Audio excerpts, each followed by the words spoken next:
is Alfred Hitchcock, and I would like to tell you about my forthcoming lecture. It is about the birds and their age-long relationship with man.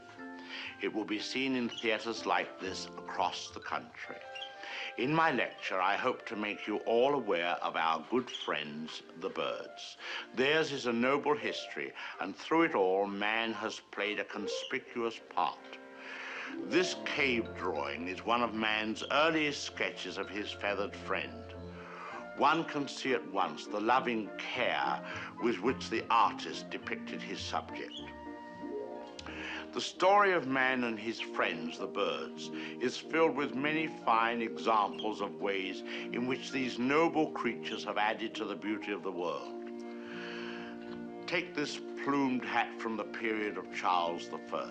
How proud the birds must have been to have their feathers plucked out to brighten man's drab life. Here we have a later model, a refinement of the first. Here man, or rather woman, thought enough of the birds to have an entire one as a decoration. It's quite dead, of course.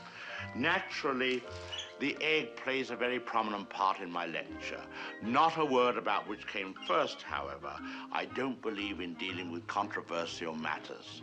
Thousands of years ago, man was satisfied merely to steal an egg from a nest and use it for food.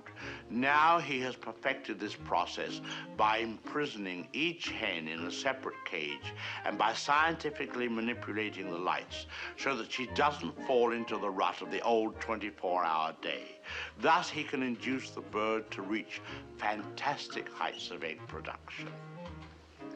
Originally, there were many varieties of birds on Earth. Some have become extinct. The great auk, the passenger pigeon, and the famous dodo bird have all disappeared. Actually, they didn't exactly disappear. They were simply killed off, but of course, this is nature's way. Man merely hurries the process along whenever he can be of help. Man and birds have been responsible for a great many advances in our civilization. For example, the bird was the inspiration for the invention of gunpowder, and it was his speed that brought about the development of the shotgun.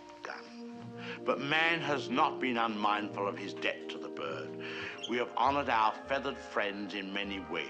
We cage birds and show them off proudly in most of our zoos.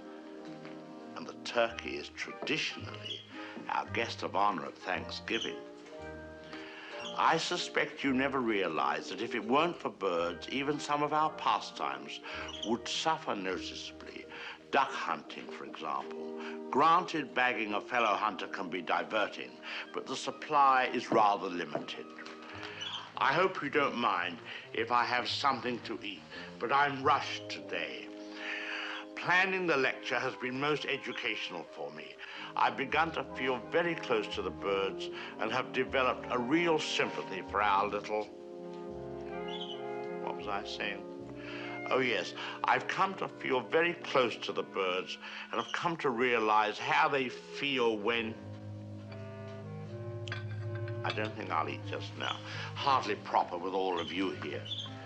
Surely the birds appreciate all we've done for them. Don't you? Beautiful cage, fresh water, no other birds to bother you, none of that blinding sunlight.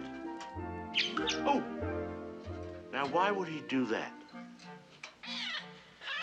Most peculiar. What on earth?